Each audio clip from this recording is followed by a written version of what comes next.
Hello class, my name is Holly Davis, and today we'll be talking about climate change and rising seas.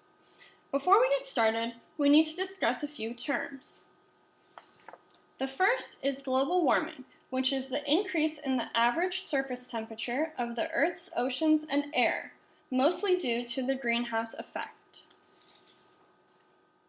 The greenhouse effect is the warming of the Earth's surface due to gases being trapped in the ozone layer, especially carbon dioxide, which, due to human activity, there's a lot of in the atmosphere. The next term is climate change. Climate change is the long-term change in the Earth's climate, including global warming and the greenhouse effect, resulting in melting glaciers, rising sea levels, drought, and many other negative consequences. Today we'll be talking mostly about rising sea levels. There's two types of melting ice that we'll be talking about today. The first of which is ice on land, which is mostly glaciers. The second is floating ice, which is ice that's floating in the ocean. There are many consequences of rising sea levels. The first of which is flooding, erosion, soil contamination, and finally, loss of habitat for plants and animals.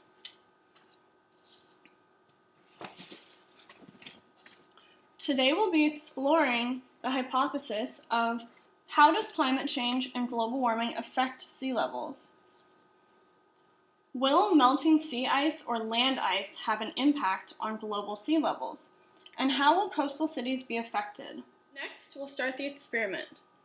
But before that, I'd like you to use your datasheet and fill in your prediction of which type of ice, either land ice or floating ice, will have an impact on rising sea levels.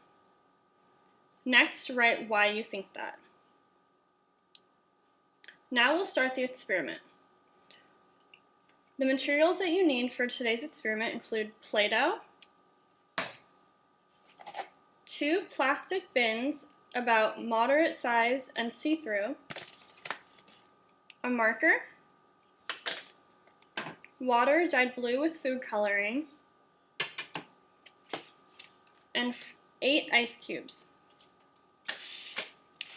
The first step in today's experiment is using your Play-Doh or clay to make a coast on each bin. Form it so that it looks like the ocean coast, and this is where the water will go.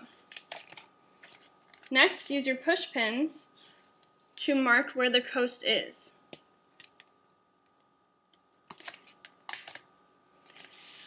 Next, we'll label each tub one ice on land and the next floating ice.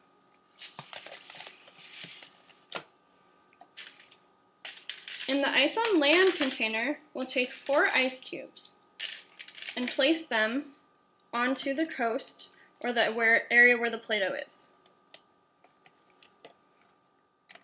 This is to represent glaciers that will melt. The next step is putting 4 ice cubes in the bottom part of the floating ice area to represent ice floating in the ocean.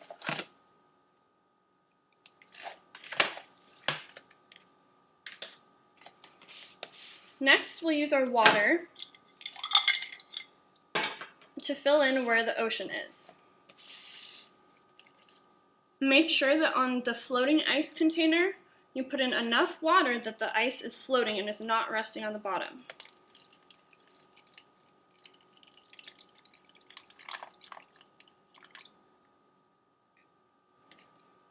Like so. Next, put the same amount of water into the ice on land container.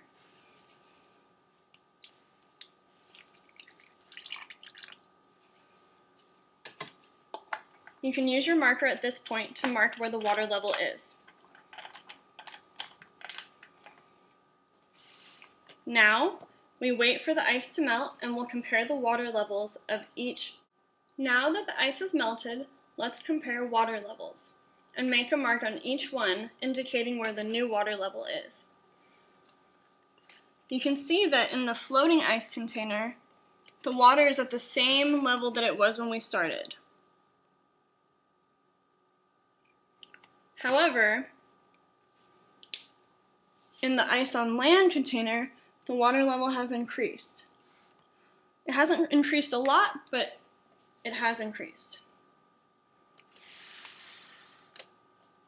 So we can conclude at this point that ice on land has a greater impact on rising sea levels than floating ice does. Next, let's use our data sheet in the results section to fill in some of the questions. The first question is, which tub had an increase in water levels? Go ahead and write your answer now. Next, let's fill in why.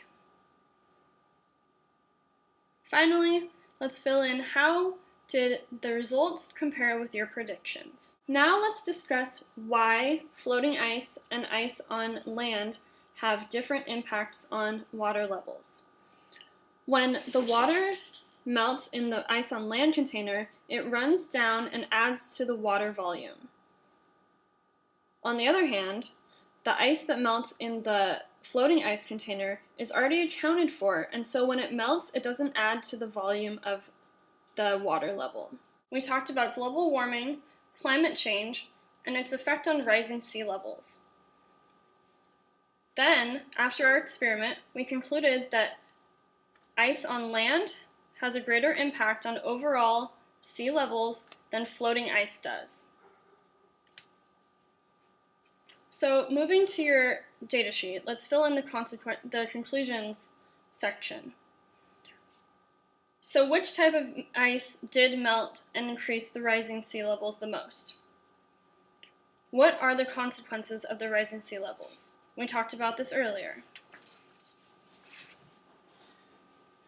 Now I'd like to talk about how we can reduce our impact on the environment and reduce our carbon footprint, which has a direct role in rising sea levels.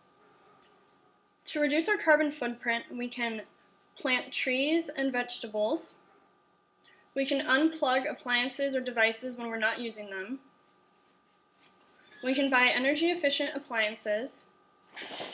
We can use our bicycles or walk instead of driving.